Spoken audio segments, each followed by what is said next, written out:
सगळ्यात आधी लसूण, मिरची, कोथिंबीर, बेसन 2 चमचे बेसन आणि वाटीभर दही घेऊन मिक्सरच्या भांड्यामध्ये ना एकत्र करायचं. ठीक आहे. हे एकत्र वाटून घेतल्यानंतर एका कढईमध्ये ओतायचं. त्यानंतर तुम्हाला जशी कन्सिस्टन्सी हवी, पातळ घट्ट, तसं पाणी ओतून घ्यायचं. मग ही कढी म्हणजेच ही कढई तुम्ही गॅसवर ठेवून उकळी काढायची.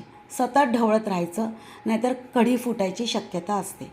मग फोडणीला तुम्ही राई, जिरं, मेथीदाणे, कढीपत्ता, मिरची आणि हिंग घ्यायचं.